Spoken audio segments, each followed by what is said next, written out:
Shalom, selamat pagi, jemaat yang dikasihi Tuhan. Semua sehat, amin. Luar biasa Tuhan kita, Dia memelihara kita, Dia melindungi kita, Dia menjaga kita. Kita bersyukur pagi hari ini kita bisa beribadah bersama-sama. Semua karena kasih Tuhan, karena anugerah Tuhan. Apalagi dalam sukacita Natal seperti ini. Mari kita mau siapkan hati kita untuk kita menyembah Tuhan. Mari bagi berdiri bersama-sama Bapak Ibu dikasihi Tuhan. Mari kita akan berdoa. Kita akan bawa hati kita untuk kita menyembah Tuhan pagi hari ini. Terima kasih Tuhan, terima kasih. Terima kasih, kami bersyukur buat pemeliharaan Tuhan, buat penjagaan Tuhan, buat kasih Tuhan, anugerah Tuhan yang kami alami sampai hari ini Tuhan. Kalau kami boleh ada, kami boleh berdiri, kami boleh beribadah, kami boleh berada di tempat ini, semua hanya karena kasih karunia Tuhan saja. Kami berterima kasih kepadamu, kami bersyukur kepadamu dengan segenap hati kami Tuhan. Pagi hari ini kami mau bersama-sama memuji, menyembah Tuhan dengan hati yang bersuka cita. Kami mau bersyukur karena kehadiran-Mu di dalam kehidupan kami, karena kasih-Mu nyata dalam kehidupan kami. Kami mau punya hati yang menyembah Engkau seperti para gembala, para orang Majus yang sujud menyembah kepada Raja di atas segala raja. Ini kami Tuhan, di dalam nama Yesus. Haleluya, amin. Berikan tepuk tangan buat Tuhan kita. Haleluya. Mari bersuka cita bersama-sama pagi hari ini Bapak Ibu yang dikasihi Tuhan. Kita akan bersorak-sorai bagi Raja kita. Dari pulau dan benua terdengar selalu terus lagu pujian semua bagi nama penebus. Gloria,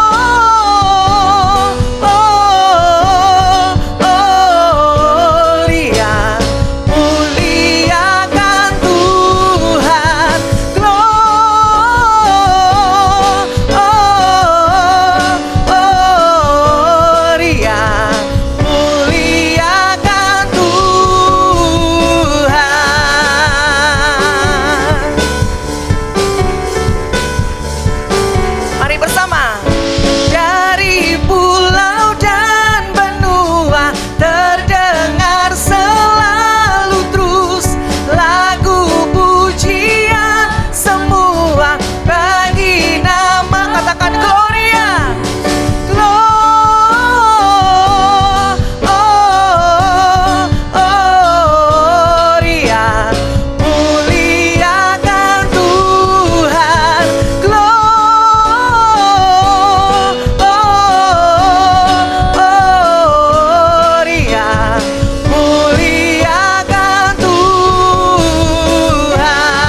sembah dan puji Dia, sembah dan puji Dia, Sang Raja. Sembah dan puji Dia, sembah dan puji Dia, sembah dan puji Dia, Sang Raja.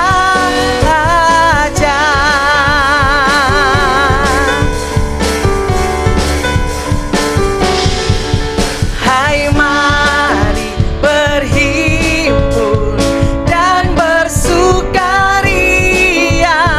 turut semua ke Bethlehem.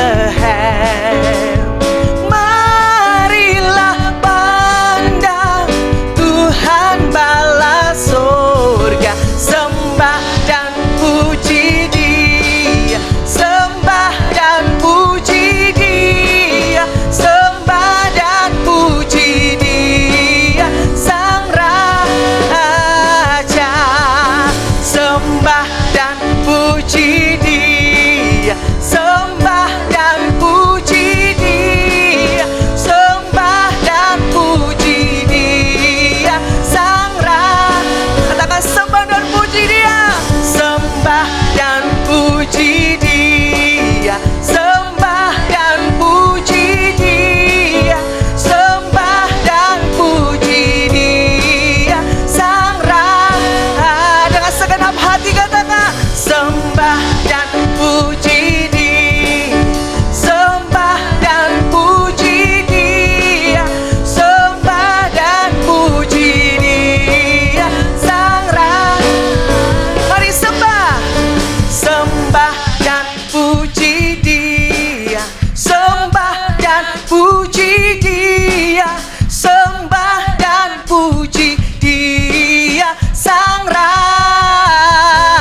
Sembah, sembah dan puji Dia, sembah dan puji Dia, sembah dan puji Dia, Sang Raja.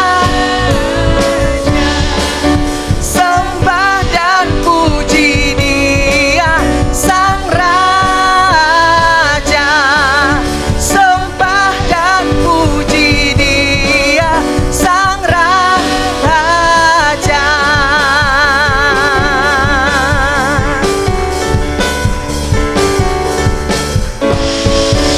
Disorak-sorai buat Tuhan kita.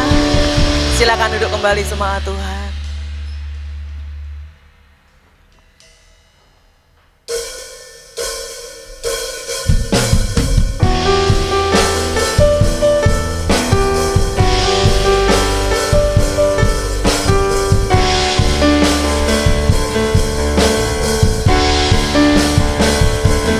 Ini kami menyembah-Mu Tuhan, ini umat-Mu menyembah-Mu Tuhan. Alam semesta melukiskan kebesaran Tuhan. Bumi dan surga menyanyikan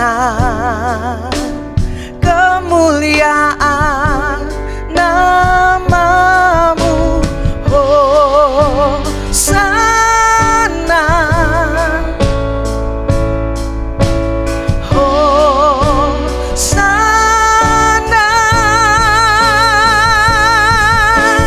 layak dipuji disembah. Kaulah yang bertahta dulu, sekarang dan selamanya. Raja atas segala raja, nama-Mu besar termulia. Oh, alam semesta melukiskan kebesaran Tuhan.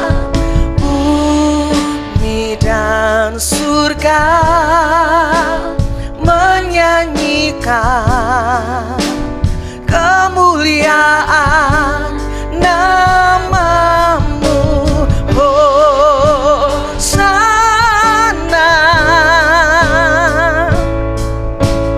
Hosana.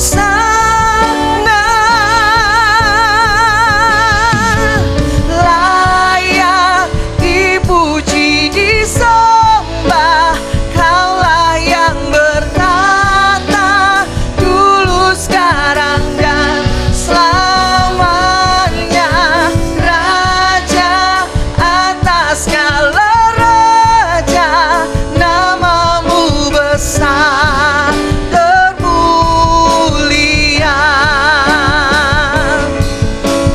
Layak dipuji, disembah, Kaulah yang bertata dulu, sekarang, dan selamanya.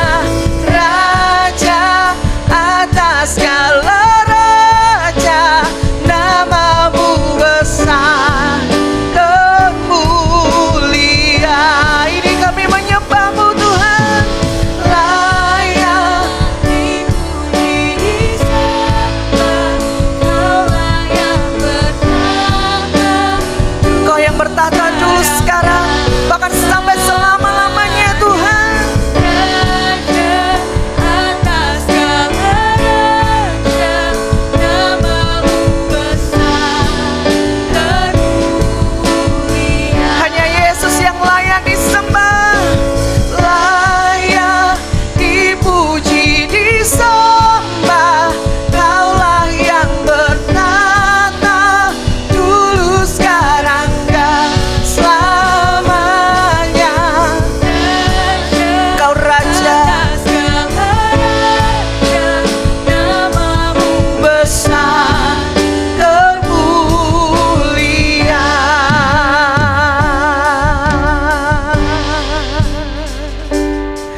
Ini kami mau menyembahmu Tuhan. Ini hati kami dengan segenap hati, segenap jiwa kami, segenap kekuatan kami, menyembah Engkau, menyembah Yesus. Kau Raja, Kau Juru Selamat kami. Haleluya, haleluya.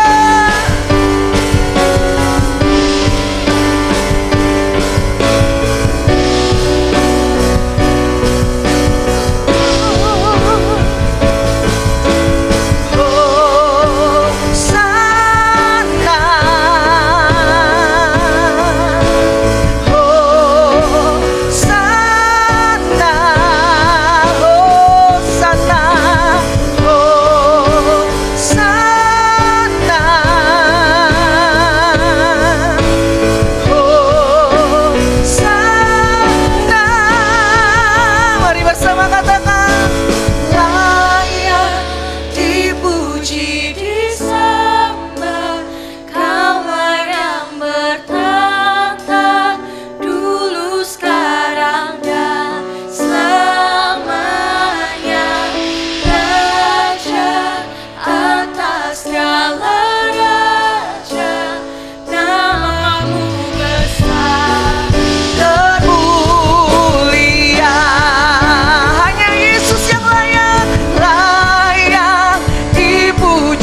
Ini kami Tuhan, ini kami Tuhan. Ini kami Tuhan. Ini umat-Mu Tuhan. Biar Kau temukan setiap hati kami, hati yang menyembah Tuhan. Biar Kau temukan hati kami terbuka kepadamu Tuhan. Kami tidak mau melewatkan Natal ini tanpa Tuhan di hati kami. Kami mau mengalami Tuhan. Kami mau mengalami Engkau yang ada di dalam kami Tuhan. Engkau ada, Engkau nyata Tuhan. Engkau nyata Tuhan pagi hari ini. Terima kasih Tuhan, terima kasih Tuhan. Kiralabaya syekaralabaya syakarabaralabaya syakara. Kiralabatakana yaralabaya syakayarabaralabaya syakara. Kiralabaralabaya syakayarabaralabaya syakayarabaralabaya syakara. Terima kasih Tuhan, terima kasih Tuhan. Yarabaya syakara. Layak dipuji, disembah, Kaulah yang bertata dulu, sekarang dan selamanya. Raja atas segala raja, namamu besar terbu. Mari bangkit berdiri bersama-sama umat Tuhan. Layak dipuji, disembah, Kaulah yang bertata dulu, sekarang dan selamanya. Raja atas segala raja, namamu besar termulia. Layak dipuji, disembah, Kaulah yang bertata dulu, sekarang dan selamanya. Raja atas segala raja, namamu besar termulia. Namamu besar termulia. Namamu besar termulia. Thank you, Jesus. Dengan hati yang penuh dengan rasa syukur yang mendalam, kami menghampiri tata kasih karunia-Mu. Kami harus mengakui bahwa tanpa topangan kasih karunia, tidak mungkin kami bisa ada sebagaimana kami ada hari ini. Karena itu Tuhan, kembali kiranya firman-Mu menyegarkan kami. Firman-Mu memberikan arah dan tujuan bagi kehidupan kami. Firman-Mu mendidik kami, bahkan menegur kesalahan-kesalahan kami, menolong kami memperbaiki kelakuan. Karena tidak mungkin dalam terang firman-Mu, tanpa itu kami bisa bergerak dalam tujuan dan kehendak-Mu. Kami perlu firman-Mu. Ini waktunya kami buka hati kami dengan hati yang terbuka. Kami siap terima firman-Mu bicara kepada kami. Demi nama Yesus Kristus kami berdoa. Haleluya. Amin. Silakan duduk Bapak Ibu. Shalom. Saya bisa dibantu dengan PowerPoint, silakan. Oke. Nah Bapak Ibu, hari ini saya ingin bicara dan mengajak kita untuk merenungkan bersama-sama. Kalau suka dengan tema, saya kasih tema finally, akhirnya. Ya, saya nggak tahu apakah Bapak Ibu seringkali mengucapkan kata ini ya dalam bahasa Inggris finally, kalau dalam bahasa Indonesia akhirnya. Ya, nah pernah mengucapkan kata ini Kalau Bapak Ibu pernah mengucapkan kata ini akhirnya gitu ya. Tentu Bapak Ibu masih ingat perasaan seperti apa yang mengikuti ketika kita mengatakan kata ini akhirnya gitu ya. Akhirnya selesai juga. Akhirnya sampai juga. Akhirnya saya lulus. Akhirnya saya keluar dari rumah sakit. Akhirnya saya berhasil gitu ya. Nah, Bapak Ibu, waktu kita mengucapkan kata ini, ya tentu ada perasaan yang meluap di dalam hati kita, yaitu kelegaan ya. Orang yang kuliah kemudian berkata akhirnya lulus juga gitu ya. Nah, saya mencoba merenungkan kata ini lebih dalam lagi Bapak Ibu. Setiap kali saya mencoba mengucapkan kata ini dalam beragam peristiwa, saya temukan ada sebuah perasaan kelegaan yang mengikutinya. Ada sukacita, ada keberhasilan, ada kemenangan, bahkan ada juga kegembiraan, kepuasan. Nah, mari lihat satu ayat ini ya. Di dalam Pengkhotbah pasal yang ke-7 ayat yang ke-8 pada kalimat yang pertama, penulis kitab Pengkhotbah Salomo, raja yang bijaksana, yang Alkitab katakan tidak ada orang yang bijaksana sebelum dan sesudah dia. Ini raja yang memang spesial, dikasih Tuhan hikmat. Nah, dia berkata demikian, akhir dari suatu hal lebih baik daripada awalnya. Akhir dari suatu hal lebih baik daripada awalnya. Bapak Ibu kalau lihat gambar ini, mengerti ini gambar apa? Ada yang tahu? Ini gambar puzzle, ya, menyusun kepingan-kepingan dari sebuah gambar yang utuh kemudian dibentuk dalam bentuk-bentuk yang unik, lalu kita susun itu menjadi gambar secara utuh, ya. Saya beberapa kali main puzzle di dalam handphone saya, ada jigsaw puzzle gitu ya.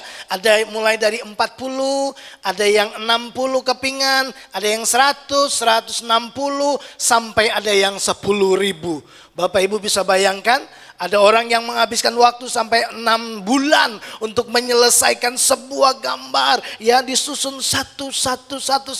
Nah, saya karena handphonenya kecil jadi gambarnya nggak begitu besar, saya selalu pilih yang pertama, saya main 60. Ya sedikit lah, gampang sekali ditebak gitu ya.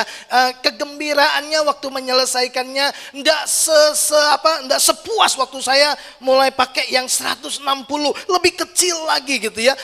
Begitu pada puzzle yang terakhir begitu saya taruh selesai. Akhirnya puas gitu ya, senang sekali bisa menyelesaikannya. Nah Bapak Ibu yang dikasih oleh Tuhan, penulis kitab Pengkhotbah berkata akhir suatu hal lebih baik daripada awalnya, ya. Kata akhirnya itu selalu diucapkan setelah kita memakai kata setelah, betul? Ya, setelah sekian lama saya mengerjakan skripsi saya, akhirnya selesai juga. Ya, nah Bapak Ibu kata akhirnya itu tadi saya katakan selalu diucapkan setelah kata setelah.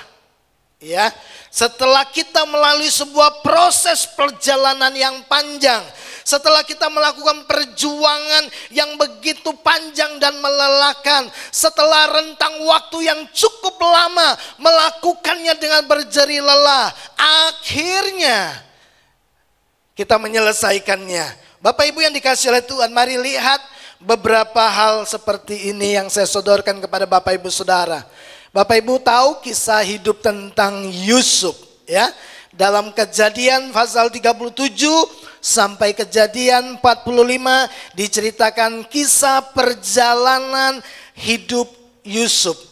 Ada satu rentang waktu, ada sebuah perjalanan yang cukup panjang sampai dia menggenapi apa yang menjadi mimpinya yang diberikan oleh Tuhan kepadanya. Nah, perhatikan ini, setelah dijual, sebelumnya setelah dibuang oleh saudara-saudaranya di dalam sumur, lalu kemudian dia dijual sebagai budak dan dimasukkan ke dalam penjara. Setelah proses sekian waktu lamanya, kurang lebih ada 13 tahun rentang waktu perjalanan, ya, dia melalui semua liku-liku kehidupan.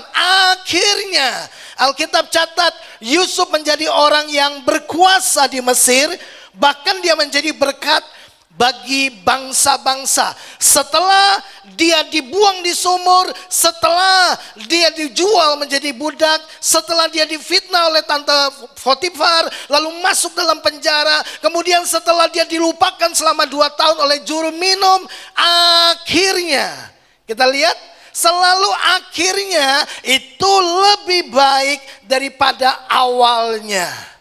Tapi dari awal sampai akhir ada sebuah rentang waktu, ada sebuah proses perjalanan, ada sebuah liku-liku kehidupan yang dia harus lalui. Baru dia berkata, akhirnya visi Tuhan tergenapi dalam hidupku. Bagaimana dengan kisah ini? Setelah kehilangan semua anaknya, setelah seluruh harta bendanya habis dirampok, ya, dijara oleh musuh, akhirnya Ayub menerima berkat 2 kali lipat dari Tuhan. Kita bisa lihat di dalam kitab Ayub diceritakan dari pasal yang pertama sampai pasal yang ke-42, sangat panjang. Tapi itulah Bapak Ibu, sebuah proses kehidupan yang dijalani. Bagaimana dengan bangsa Israel? Setelah 400 tahun diperbudak, ya. Kemudian setelah 400 tahun diperbudak, akhirnya mereka bebas dari perbudakan ketika Tuhan mengutus Musa. Setelah perjalanan yang begitu melelahkan dan begitu banyak perjuangan, 40 tahun di padang gurun, akhirnya mereka masuk juga di tanah perjanjian. Bapak Ibu yang dikasihi oleh Tuhan, nah saya ingin mengajak Bapak Ibu untuk apa? Untuk kita ini kadang-kadang perlu merenung, melihat, mengingat kembali momen-momen di mana kita menjalani kehidupan kita sepanjang tahun 2020. Karena sebentar lagi kita akan menyelesaikan tahun 2020. Ada akhir, tentu ada awalan. Nah, Bapak Ibu, coba kita melihat lebih dalam lagi. Saya ingin kita mencoba merenungkan hal ini.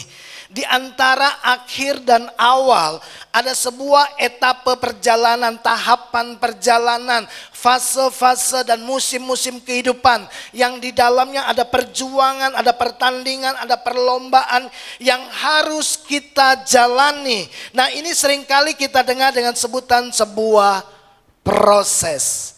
Ya, di dalam kehidupan kita, ya, ada yang namanya proses dari awal sampai akhir. Nah, di antara awal dan akhir ini ada proses yang seringkali harus kita lewati.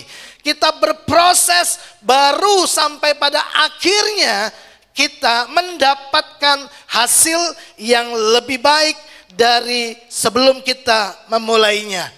Waktu saya memulai main puzzle Bapak Ibu, ya, dulu sempat belikan anak saya puzzle-nya kecil aja, mungkin segini lah ya. Ya cuma beberapa potongan, ada 6 potong. Aduh, ya, waktu kita mainkan itu gampang sekali, ya. Tapi tingkat kepuasannya, hasilnya ya enggak begitu menggembirakan. Beda waktu saya tuangkan gitu, ada 500 puzzle.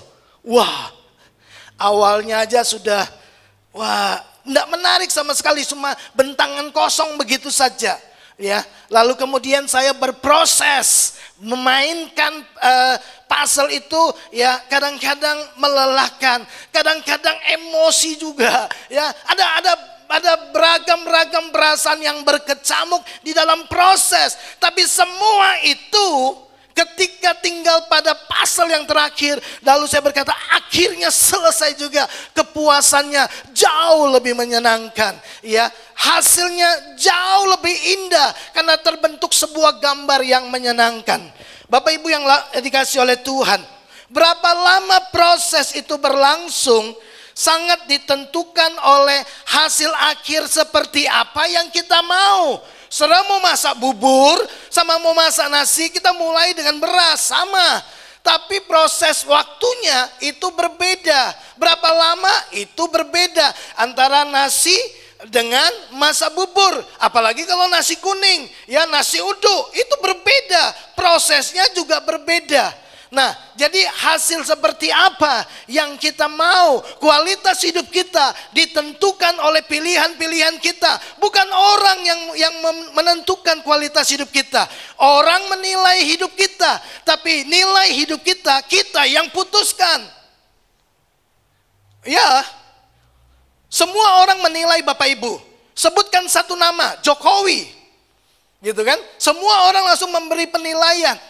Nah, seberapa nilai Jokowi? Dia putuskan sendiri. Dia putuskan, saya mau menjadi presiden yang mencintai rakyat saya. Saya jadi presiden yang mengutamakan rakyat saya. Itu pilihannya dia. Sehingga orang mencintai dia dan bangsa-bangsa menilai dia sebagai presiden yang mengasihi bangsanya.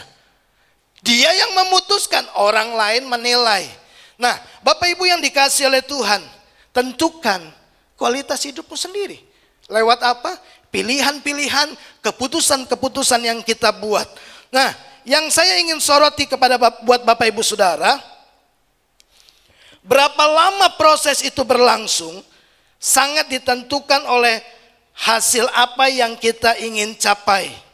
Ya, dan di dalam sebuah proses yang perlu Bapak Ibu pahami adalah bahwa di tengah perjalanan hidup kita seringkali muncul kejadian-kejadian yang tidak terduga. Saya ingat di awal tahun saya kumpul bersama dengan anak-anak rohani saya yang dari luar kota juga datang. Kita ngobrol, kita habiskan waktu bicara bersama. Di awal tahun saya berkata begini, biasanya di awal tahun semua orang membuat resolusi, rencana-rencana sepanjang tahun 2020. Tapi di dalam perjalanannya seringkali ada kejadian-kejadian yang mengejutkan. Ada peristiwa-peristiwa yang tidak terduga bisa terjadi di dalam kehidupan kita. Dan kita tahu semua orang di akhir tahun 2019, semua perusahaan, semua keluarga, semua pribadi membuat rencana. Tahun 2020 ini yang saya mau capai, tahun 2020 ini yang saya mau lakukan, tahun 2020 ini yang menjadi impian saya. Semua orang merencanakan. Tahukah Bapak Ibu Saudara, masuk di bulan Maret di Indonesia digoncangkan dengan munculnya dua orang yang terjangkit virus corona. Sejak itu semua rencana-rencana baik yang dirancangkan di awal tahun berubah total ketika kejadian ini terjadi. Bapak Ibu, dalam perjalanan hidup kita, kadang-kadang kita juga menemukan bahwa ada peristiwa-peristiwa yang tidak terduga datang secara tiba-tiba, dan itu mau tidak mau memaksa kita mengubah rencana kita. Bahkan mungkin membelokkan arah hidup kita. Biasanya kita bebas keluar, biasanya kita mau suka kunjungan kepada keluarga, sekarang tidak boleh lagi. Sekarang kita harus bangun sebuah budaya yang baru. Keluar harus pakai masker, ngobrol harus pakai jarak, tidak boleh kerumunan orang banyak. Orang yang awal-awalnya merencanakan mau menikah di bulan ini berubah semua. Ada kejadian-kejadian yang terjadi tanpa terduga. Dan 2020 kita mengalami hal itu. Dalam perjalanan proses dari Januari sampai Desember, kita lihat ada begitu banyak kejadian-kejadian yang mengejutkan, yang menggoncangkan bukan hanya di area kesehatan, Ekonomi digoncangkan, keluarga-keluarga digoncangkan. Orang-orang yang dulu berharap ya sering kumpul sama keluarga, sekarang kumpul tiap hari sama keluarga. Cekcok semakin banyak, perceraian meningkat. Kenapa? Karena hubungan yang tidak harmonis, karena keuangan yang kacau membuat keluarga juga mengalami krisis. Bapak Ibu, kalau kejadian itu menyenangkan, misalkan kita ditelepon dapat undian, mungkin kita bisa happy. Tapi seringkali kejadian-kejadian yang tidak terduga. Bukankah itu kejadian-kejadian yang tidak menyenangkan dan berat untuk dilalui? Seperti peristiwa pandemi ini, begitu berat untuk dilalui. Tapi tidak ada pilihan kan, kita harus melewatinya. Kita tidak bisa menolak, kita harus melaluinya. Yusuf di awal dia punya mimpi. Betul? Jadi pemimpin besar. Dia punya fasilitas, nama besar Abraham, nama besar Yakub, kekayaan orang tuanya tentu bisa membuat perjalanannya begitu lancar, naik ke tatanya sebagai pemimpin. Tapi lihat tiba-tiba sebuah kejadian yang tidak terduga terjadi. Dia dibenci saudaranya, dibuang ke sumur, dijual, kemudian menjadi budak, menjadi narapidana. Kita lihat. Itu mengubah semua kehidupannya. Bagaimana dengan Daud? 13 tahun setelah dia diurapi, dikejar-kejar Saul, dibenci oleh Saul. Bahkan orang-orang terdekatnya pernah juga mencoba membunuh Daud. Bapak Ibu, ada banyak kejadian-kejadian yang tidak menyenangkan. Nah, ingat, akhir yang baik sangat ditentukan oleh prosesnya. Betul? Saudara lihat barang-barang berkualitas ya, itu melewati proses yang sangat panjang. Semua yang berkualitas itu selalu melewati proses-proses pembuatan yang panjang. Artinya begini, respon kita terhadap proses itu sendiri sangat menentukan hasil akhirnya. Betul? Ingat, dari awal sampai akhir. Akhir suatu hal selalu lebih baik dari awalnya. Itu kalau kita memberikan respon yang baik sepanjang perjalanan dari awal sampai akhir. Sebuah tahapan kehidupan yang kadang-kadang disusupi dengan kejadian-kejadian yang tidak menyenangkan. Kita nih sudah mau happy, mau pergi berlibur bersama dengan keluarga. Tiba-tiba anak yang paling kecil panas badannya, ya kan? Tiba-tiba mobil mogok. Coba ya, berharap sudah janjian mau ketemu jam sekian. Ya, dalam perjalanan terjadi kecelakaan di depan sehingga kita macet 5 jam. Ada banyak itu. Tapi sekali lagi, respon kita dalam sebuah proses kehidupan sangat menentukan hasil akhirnya. Nah, mari Bapak Ibu, saya ingin mengajak Bapak Ibu melihat bahwa akhir yang baik sangat ditentukan oleh prosesnya. Nah, perhatikan ini. Bagaimana kita dapat mengalami akhir yang baik dalam setiap musim kehidupan yang kita jalani. Jangan lupa Bapak Ibu, setiap hidup kita itu dari musim ke musim, dari musim ke musim. Apa yang kita jalani di musim ini, ya, pengalaman-pengalaman kita yang kita jalani dalam proses kehidupan di musim yang pertama, nggak bisa kadang-kadang kita pakai di musim yang kedua. Ya, kadang-kadang di dalam musim yang kedua ada kejadian yang bergejolak dalam hidup kita. Mau tidak mau itu mengubah arah kita. Mau tidak mau mengubah cara hidup kita. Cara kita mengelola keuangan. Cara kita membangun hubungan. Cara kita berbisnis. Cara kita bergaul satu dengan yang lainnya. Seperti yang terjadi 2020. Kita mengubah semua yang terbiasa yang kita lakukan di 2019. Nggak boleh lagi kumpul dalam jumlah yang besar. Pernikahan pun dibatasi. Hanya keluarga saja yang boleh datang. Kita lihat banyak perubahan. Nah, Bapak Ibu, kita akan melihat di dalam Pengkhotbah pasal yang ke-7, ayat yang ke-7, ayat yang ke-8 sampai dengan ayat yang ke-10. Di situ ada nasihat penulis untuk menolong kita supaya sungguh bahwa kita bisa melewati setiap proses kehidupan dan pada akhirnya kita mendapatkan hasil yang baik. Nah, yang pertama, sikap yang perlu kita bangun di dalam menjalani proses kehidupan, yaitu belajarlah sabar. Ya, coba lihat di Pengkhotbah 7 ayat yang ke-8. Akhir suatu hal lebih baik daripada awalnya. Panjang sabar lebih baik daripada tinggi hati. Ingat Bapak Ibu, perhatikan ini baik-baik. Semua hal yang dahsyat, semua hal yang luar biasa membutuhkan waktu. Betul? Orang mau membuat berlian itu bernilai tinggi, dia harus melewati proses yang sangat panjang, butuh waktu.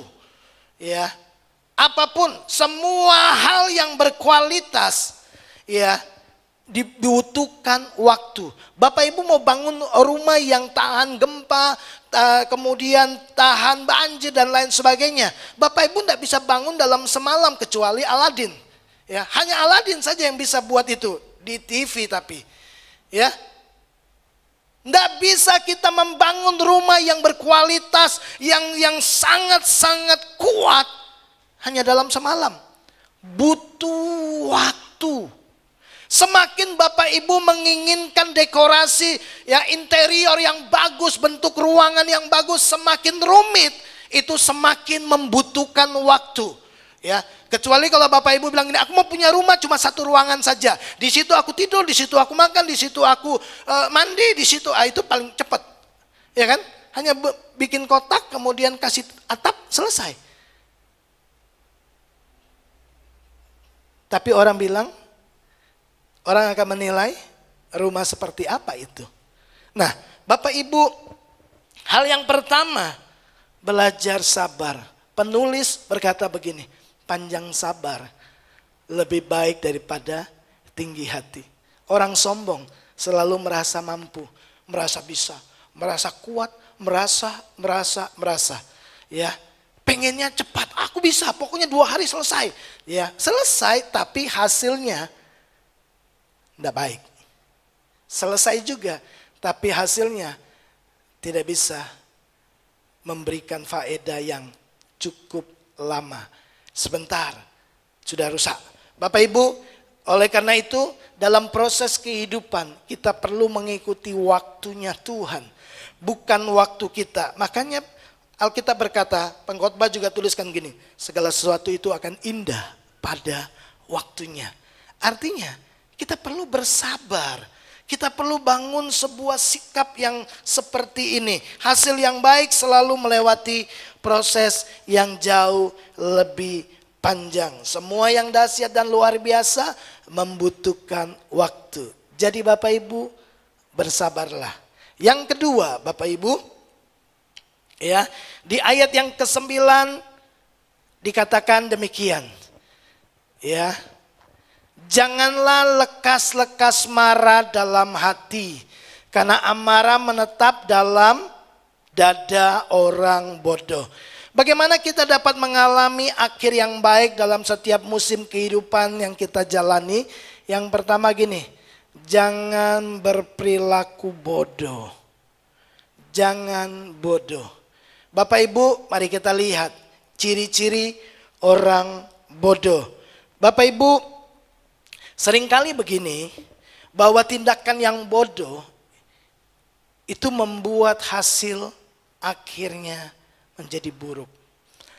Karena tidak sabar, ya, akhirnya hasil yang didapatkan itu tidak memuaskan, ya, tidak tahan lama, pengennya cepat, tidak sabar.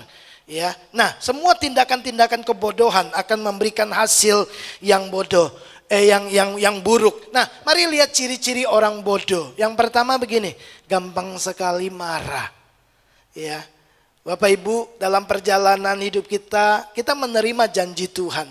Tapi seringkali keadaan berbicara berbeda. Fakta yang kita hadapi tidak seperti janji Tuhan. Jangan cepat-cepat marah. Ya, artinya perlu belajar untuk bersabar. Lihat orang bodoh gampang sekali marah. Tidak dapatkan yang dia inginkan, marah. Tidak seperti yang dia harapkan, marah.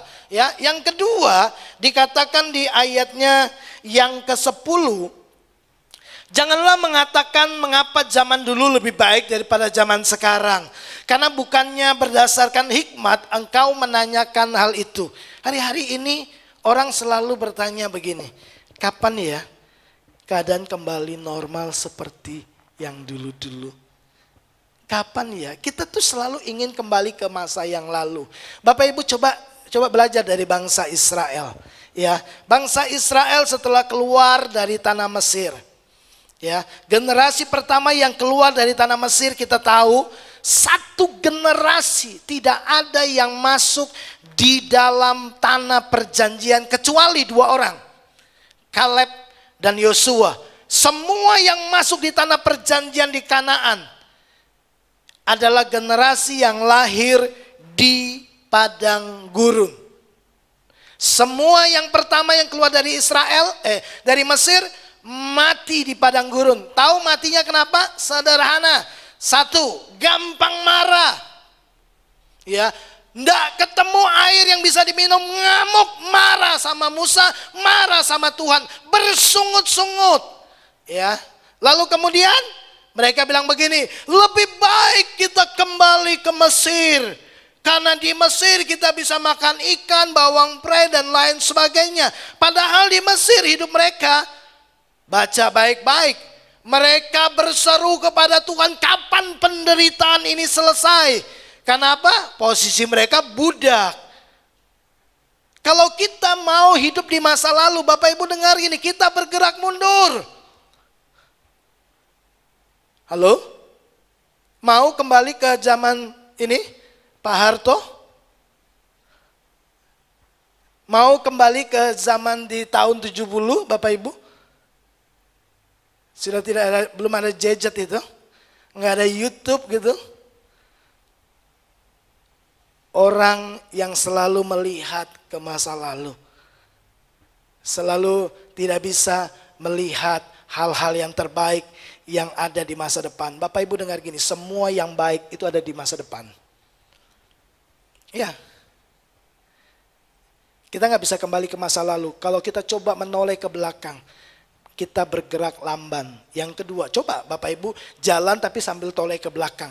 Bapak Ibu akan tersandung, jatuh, benturan sana, benturan sini, bisa salah arah dan lain sebagainya. Nah, tindakan-tindakan yang seperti ini justru menjadi sebuah tindakan yang Salomo katakan itu membuat hasil akhir menjadi buruk. Ya, jangan cepat marah, jangan sedikit-sedikit menggerutu sama Tuhan, ngomel sama Tuhan, lalu berkata, lebih baik dulu waktu saya belum percaya, waktu saya dulu enggak sungguh-sungguh melayani, kayaknya baik-baik saja semua bisnis saya, waktu saya serius sama Tuhan, kok ekonomi makin susah, waktu saya semakin sungguh-sungguh melayani Tuhan, loh kok keadaan jadi enggak seperti yang dulu-dulu lagi.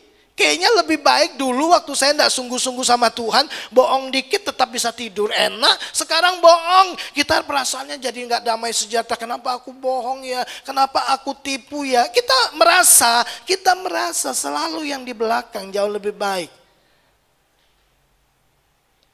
Padahal yang terbaik sudah Tuhan siapkan di depan kita. Masa depan itu selalu ada di depan. Pengharapan itu selalu di depan, tidak ada di belakang. Bapak Ibu yang dikasihi oleh Tuhan. Nah, saya mau sodorkan ini kepada Bapak Ibu Saudara. Karena tadi Salomo berkata, kalau kita berkata tentang masa lalu yang lebih baik, kita sedang berbicara tanpa hikmat. Nah, hari ini saya mau supaya begini. Bagaimana caranya supaya kita tidak berlaku bodoh? Ya, bagaimana supaya kita bisa sabar, bagaimana supaya kita tidak emosional, supaya hidup kita tidak digerakkan oleh masa lalu kita, tapi sungguh oleh nilai-nilai dan prinsip kerajaan Allah, firman Allah. Nah, perhatikan ini baik-baik. Di dalam Mazmur 51 ayat yang ke-8, ini ayat favorit saya. Ya. Dikatakan begini, sesungguhnya Engkau Tuhan berkenan akan kebenaran dalam batin, dan dengan diam-diam Engkau memberitahukan hikmat kepadaku. Bapak Ibu, kalau kita mau supaya hasil akhir kita baik, supaya kita memiliki respon yang benar di dalam semua proses kehidupan kita, saya dorong Bapak Ibu Saudara, penuhi hidupmu dengan kebenaran. Isi hidupmu dengan nilai-nilai kebenaran, dengan prinsip-prinsip kebenaran. Sukalah merenungkan firman Tuhan, bukan hanya membaca firman Tuhan. Membaca firman Tuhan tambah pengetahuan, merenungkan firman Tuhan menghasilkan pewahyuan. Nah, pewahyuan selalu masuknya itu sampai ke dalam hati kita. Ya, pengetahuan, kita baca firman Tuhan, saya tahu. Kita dengar, kita tahu. Semakin banyak kita tahu, pengetahuan membuat orang menjadi sombong. Pengetahuan tidak mengubah apa-apa kalau kita tidak lakukan. Tapi lihat gini, setiap kali kita membaca firman Tuhan, kemudian kita merenungkannya, menyerap nilai-nilai dan intisari dari kebenaran, itu tiba-tiba bicara dalam hati kita, lalu mendesak hidup kita untuk bertindak sesuai kebenaran, mendorong kita pada hidup dalam pertobatan. Itu mengubah hidup kita. Itu pewahyuan. Pewahyuan selalu mendesak kita pada hidup dalam pertobatan. Kita itu tiap hari harus bertobat. Coba baca, ingat enggak doa Yesus? Ya. Ampunilah kesalahan kami, seperti kami juga mengampuni orang yang bersalah kepada kami. Setiap kali kita doa Bapa kami, kita berkata gini, Tuhan ampuni saya. Karena dalam keseharian kita bisa saja salah bersikap. Kita bisa saja berpikir yang tidak baik tentang seseorang. Kita bisa saja berbicara yang melukai orang lain tanpa kita sadari. Iya dong. Seperti halnya kita keluar dari rumah, lalu kemudian kita pulang. Walaupun kita naik mobil ber-AC, kemudian tujuan kita ke mall, di sana ber-AC, saudara kembali tetap mandi kan? Iya dong, tetap mandi, tetap bersih-bersih. Karena kita pikir nanti, tadi saya pegang ini, kotor mungkin dan lain sebagainya. Apalagi sekarang, habis terima uang, semprot kan? Biasanya kita kemana-mana bawa parfum, sekarang enggak bawa hand sanitizer, semprot gitu kan? Dan orang tidak tersinggung kok, habis kita salaman terus kita semprot. Itu sudah jadi budaya yang baru. Kita bersih-bersih. Loh, spiritual kita juga perlu pembaharuan. Ya, Paulus bilang apa? Manusia batiniaku diperbaharui tiap-tiap hari. Manusia jasmani merosot. Manusia rohani diperbaharui tiap-tiap hari. Diperbarui dengan apa? Kebenaran. Dari mana kita tahu bahwa kita salah? Simple, waktu kita tahu kebenaran. Selama kita tidak berjumpa dengan kebenaran, maka kesalahan kita hal yang salah, itu kebenaran bagi kita. Iya dong. Iya kan? Waktu kita bertemu dengan kebenaran, ternyata salah aku selama ini. Nah, baru kita menyadari. Tapi sebelum kita bertemu dengan kebenaran, oh ini benar gitu kan. Waktu kita berjumpa dengan kebenaran, pertobatan dilahirkan. Itu pewahyuan. Makanya jangan cuma baca Alkitab, merenungkan firman Tuhan siang dan malam. Lalu bertindaklah hati-hati sesuai dengan apa yang tertulis di dalamnya. Maka, ini jaminan Tuhan, perjalananmu akan berhasil dan beruntung. Bapak Ibu, ini yang saya suka. Saya penuhi hidup saya dengan kebenaran firman Tuhan. Tahu enggak? Setiap kali saya berbenturan dengan kondisi yang tidak enak, keadaan-keadaan yang tidak enak, hubungan-hubungan yang mungkin enggak nyaman begitu, ya, atau persoalan-persoalan yang sangat rumit, saya tahu begini, saya selalu dapat mempercayai Tuhan. Kenapa? Karena gini, dengan diam-diam engkau memberitahukan hikmat kepadaku. Waktu kita berhadapan dengan situasi yang tidak enak, di mana kita harus cepat memutuskan, Bapak Ibu, kalau hidupmu penuh dengan kebenaran, Tuhan dengan diam-diam tiba-tiba munculkan sebuah hikmat yang lahir dari kebenaran.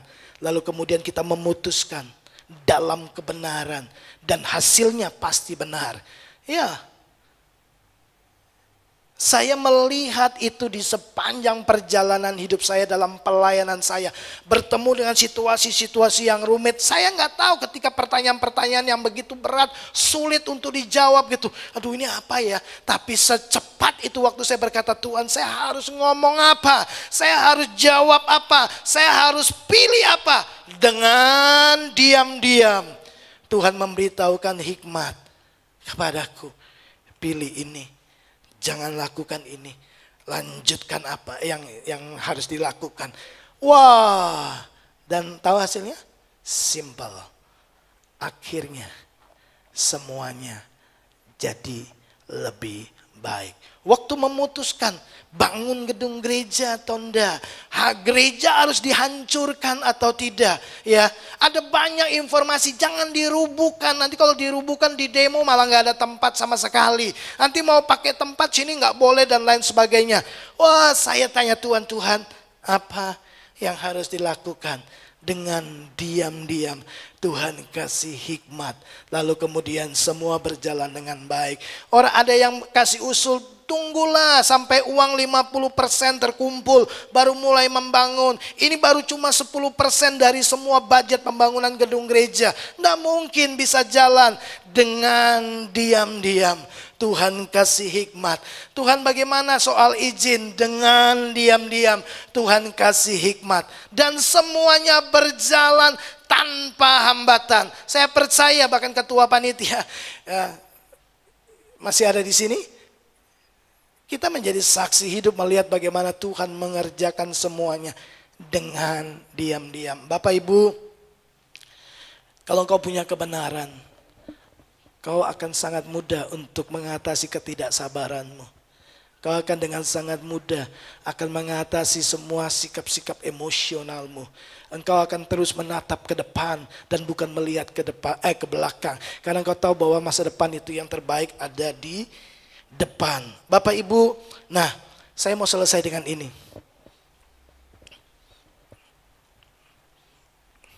Ingatlah ini baik-baik. Tuhan kita itu adalah Alfa dan Omega. Dia menyatakan dirinya kepada Yohanes di Pulau Patmos. Lalu dia berkata begini, jangan takut, aku adalah yang awal dan yang akhir dan yang hidup.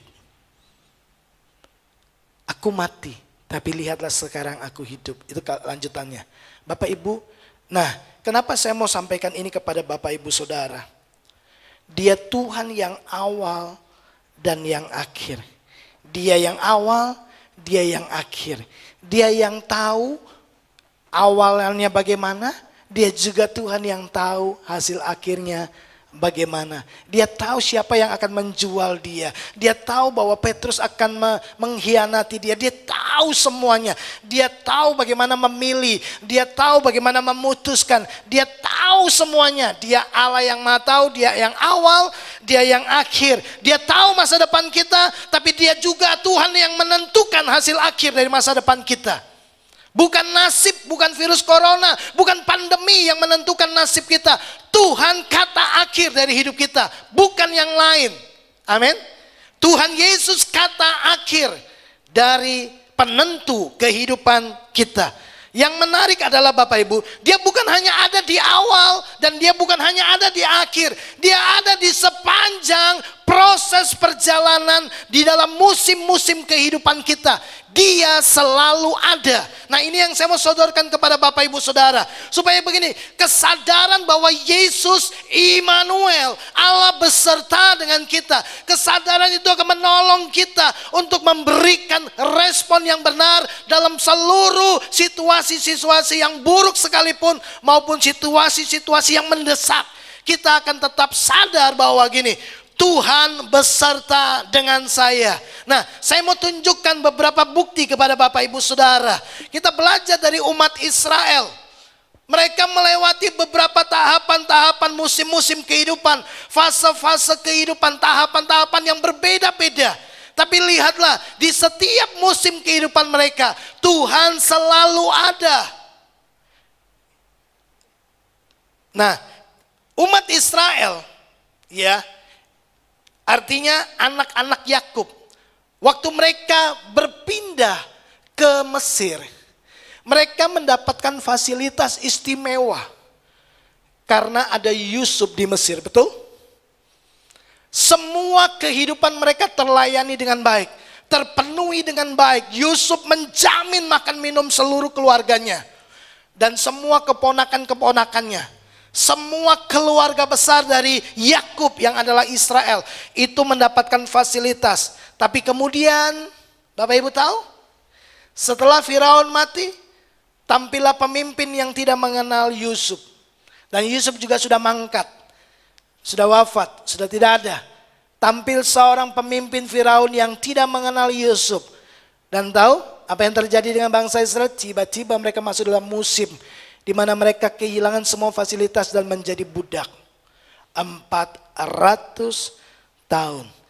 Di tengah-tengah penderitaan itu, Bapak Ibu, muncul secercah harapan. Tuhan mengutus Musa. Lihat, keadaan terus berubah, tapi Tuhan selalu ada di sana. Ya, lalu kemudian mereka 40 tahun ada di padang gurun. Dan Tuhan selalu ada bersama dengan mereka. Benarlah apa yang dikatakan oleh penulis Ibrani, bahwa aku sekali-kali tidak akan pernah membiarkan engkau, tidak akan meninggalkan engkau. Nah, semua musim-musim yang dialami oleh bangsa Israel, saya coba temukan selalu ada Tuhan di sana. Ya, kehadiran Yusuf itu menjadi bukti bahwa Tuhan adalah pribadi yang maha tahu. Dia mempersiapkan segala sesuatunya lewat Yusuf untuk memelihara umatnya dari kelaparan jauh sebelum peristiwa itu terjadi. Sebelum kelaparan terjadi, Tuhan sudah mempersiapkan Yusuf. Ini menjadi bukti bahwa gini, Tuhan tuh selalu terlibat loh dalam hidup kita. Ya, saya percaya sebelum virus corona ini terjadi, Tuhan sudah mempersiapkan segala sesuatunya untuk kita melewatinya. Hanya hari ini mungkin kita belum melihatnya. Kita tuh kan ngehnya, kita tuh kan ngertinya nanti setelah sekian bulan, sekian tahun. Oh, ternyata begitu kita urut-urutkan gini, ya ampun, Tuhan itu terlibat di dalamnya. Kita itu kan ngertinya itu kan terakhir. Ya, Bapak Ibu, lihatlah, Yusuf menjadi bukti bahwa Tuhan hadir untuk memelihara umatnya. 10 tulah yang Tuhan lakukan. Bukankah itu demonstrasi Tuhan untuk membebaskan umatnya? Dia ada loh di situ. Tanah Goshen dikhususkan tidak mengalami 10 tulah. Bukankah Tuhan menunjukkan bahwa dia penjaga dan pelindung umatnya? Tiang api, tiang awan, bukti Tuhan hadir tiap hari, tiap waktu. Mana bukti pemeliharaan Tuhan? Suruh lihat sampai hari ini. Coba lihat Sadrak, Mesak dan Abednego. Tuhan ada di dapur api bersama dengan mereka. Daniel di goa singa, Tuhan ada di sana. Tuhan ada di setiap musim kehidupan kita. Tuhan ada di dalam setiap proses-proses kehidupan yang kita jalani. Ini yang saya mau beritahu kepada Bapak Ibu Saudara. Allah Immanuel itu tidak pernah tinggalkan kita. Keadaan boleh kacau, keadaan boleh semakin memburuk. Tapi yang saya tahu begini, Tuhan itu setia. Dia ada di dalam keadaan waktu saya baik, dalam keadaan buruk dia tidak tinggalkan saya. Waktu Kain membunuh Habel, apa Tuhan membuang dia? Tuhan tidak, Tuhan menyertai Kain kok. Tuhan bilang gini, aku kasih tanda supaya tidak ada orang yang membunuh kamu. Artinya Tuhan terlibat loh. Ya, Tuhan tetap mengasihi kita dalam keadaan apapun. Bapak Ibu, ada banyak bukti kehadiran Tuhan dalam setiap musim-musim yang berat, dalam keadaan-keadaan yang seperti apapun. Yang saya mau Bapak Ibu selalu ingat begini, Tuhan tidak pernah tinggalkan engkau. Tepat seperti yang Paulus bilang, aku tahu sekarang. Dulu aku tidak tahu, sekarang aku tahu bahwa Tuhan turut bekerja dalam segala sesuatu untuk mendatangkan apa? Untuk mendatangkan apa? Kebaikan. Hasil yang baik. Tapi ingat lagi nih, libatkan Tuhan. Jangan bersikap bodoh. Sabarlah. Jangan emosional. Jangan cepat marah. Jangan mau kembali kepada masa lalu.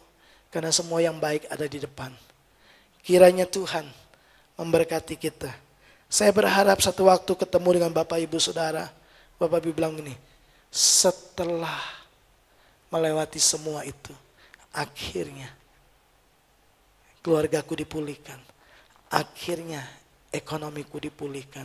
Akhirnya semuanya baik.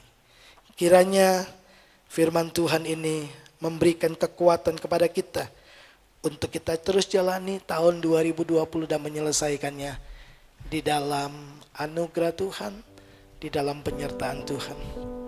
Yuk bangkit berdiri, kita naikkan satu pujian.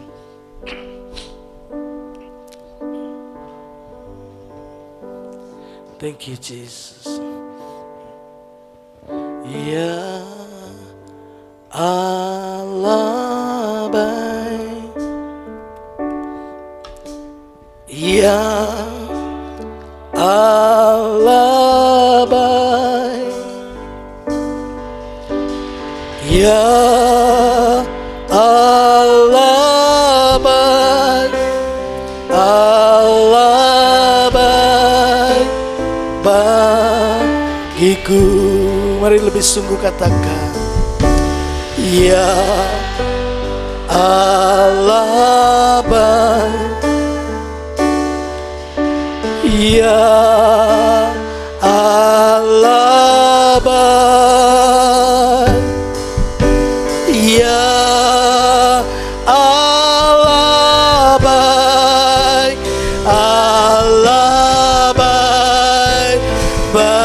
Mari dengan segenap hatimu katakan, ya Allah baik, ya Allah baik. Sekalipun badai boleh datang dalam hidupmu, semua boleh digoncangkan, tapi Tuhan sekali-kali tidak akan pernah meninggalkan engkau.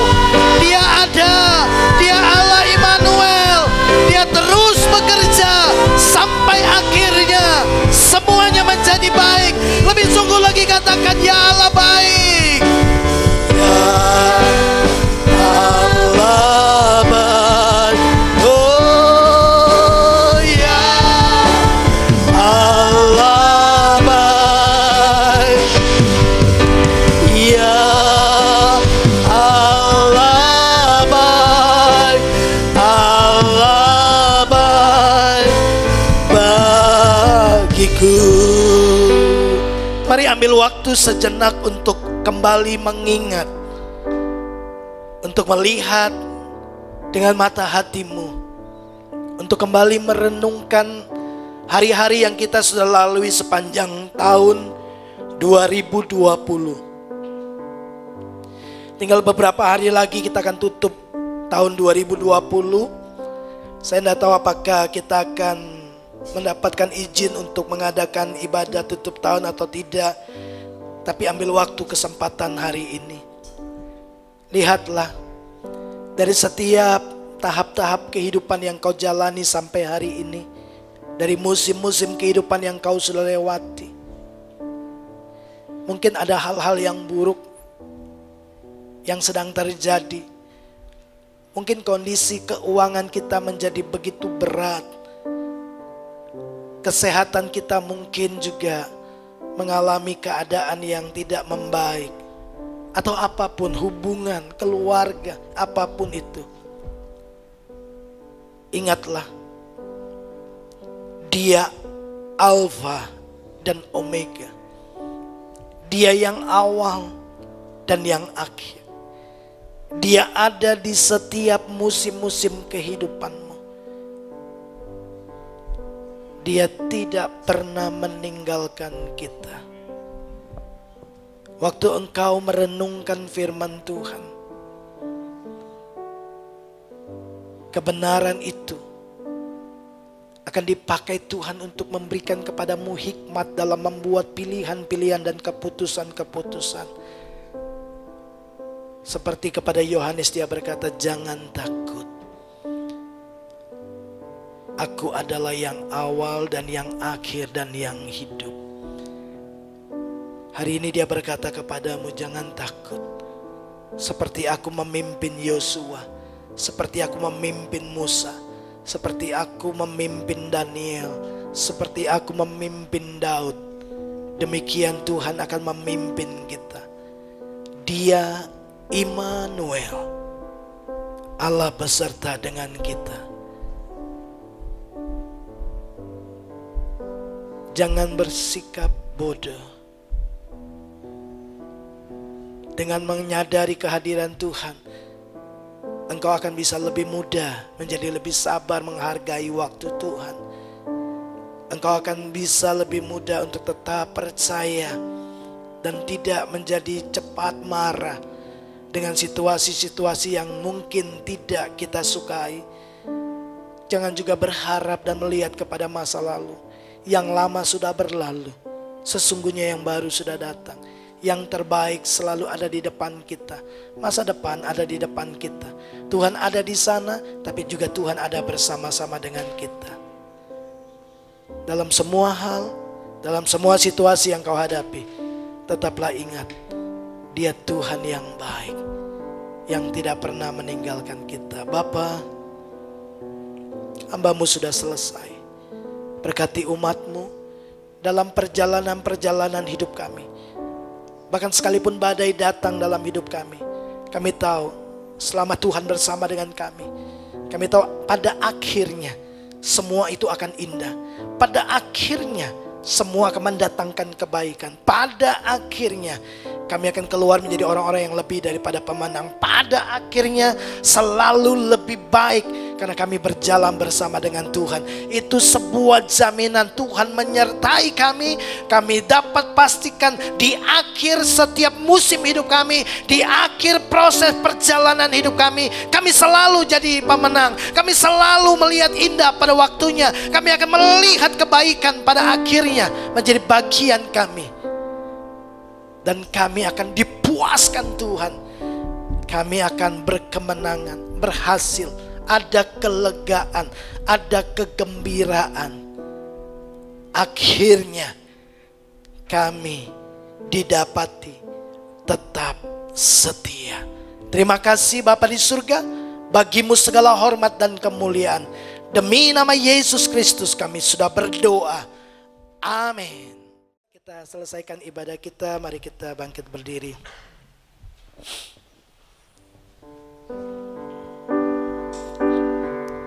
Thank you Jesus.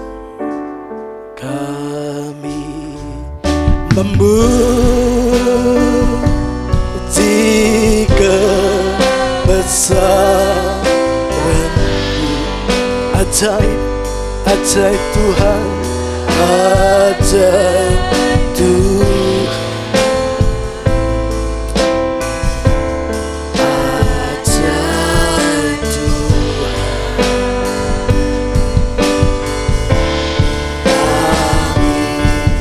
Memuji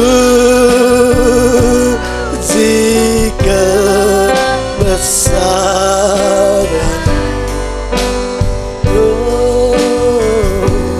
Ajaib Tuhan, ajaib Tuhan. Mari sekali lagi sebagai rasa syukur kita naikkan pujian ini. Kami memuji-Mu, kami bersyukur, kami berterima kasih. Bapa yang baik yang tidak pernah meninggalkan kami. Ajaib-ajaib Engkau Tuhan.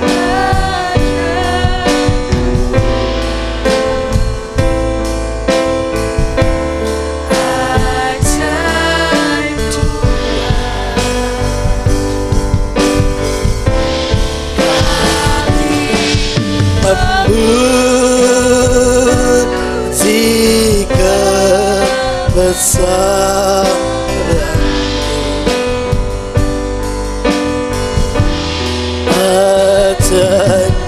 Tuhan,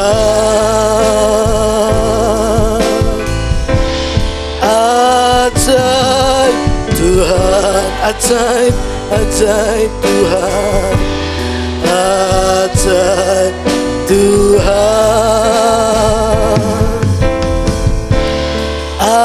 ajaib Tuhan.